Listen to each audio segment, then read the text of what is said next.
target din ka rin na damihan pa mga renewable energy o malilinis na power source para mahabol pa rin ang target na magbababang singil sa kuryente patungong 2030.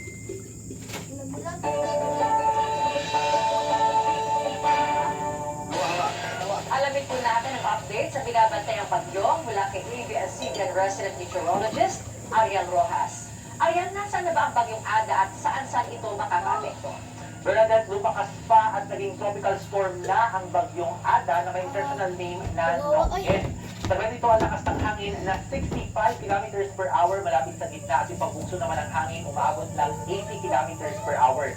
Nasa gitna pa rin ng dagat ang bagyo pero sino po natin umaapat na paulan pa nito at pagpapaulan sa ilang bahagi ng Bicol, maging sa Visayas at sa Mindanao. Uling namataan po ang bagyo 400 kilometers silangan ng Surigao City, Surigao del Norte at tumikilos pa northwest sa bilis na 15 kilometers per hour.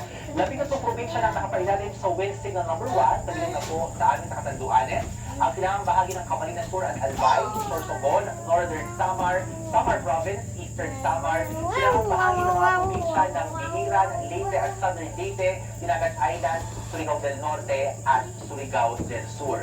Inaasahan po na kikilos pa ang bagyo pahilagang kanluran at ito ay lalapit dyan sa bahagi ng Northern Samar at Eastern Samar sa araw po yan ng Sabado at ihilid din sa may Catanduanes sa araw ng Linggo bago tumihit pahilagang kanluran.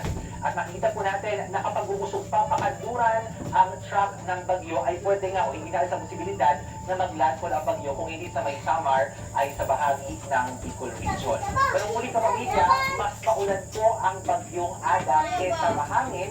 Magiging maulan po yan sa Eastern Visayas at sa Bicol lalo po sa araw ng Biyernes at Sabado. Kaya mag-ingat, magplano at maghanda. Aasahan po yung mga pagbaha at pabuno ng lupa at posible rin sa bahagi ng Albay Province ang paglalim ng lahat sa bulsa ngayon. Sa ito forecast ng The Weather Company para sa January 8, Biyernes, buong araw pauuna na ng bagyo. Ito po ang Eastern Visayas at malalakas po ang matinding ulan na naasahan sa Samar Island. Pagsapit naman ng gabi ay meron na rin malalakas na mga pagulan dito po sa may Iliran at sa Leyte Provinces at nakalat din yung mga pagulan dito sa may Northern Cebu at Northern Negros. Sa Luzon, pagkakapong pinakasapin malalakas na mga pagulan sa may Sorsogon, silang bahagi ng Albay, Catanduanes at Masbate at ang pagsapit po ng gabi naman yung sila sa mga pagulan sa ibang bahagi pa ng Kabikulan habang ngayon din aasahang light to moderate rain dahil sa amihan ng ilang bahagi ng Cordillera at ng Cagayan Valley.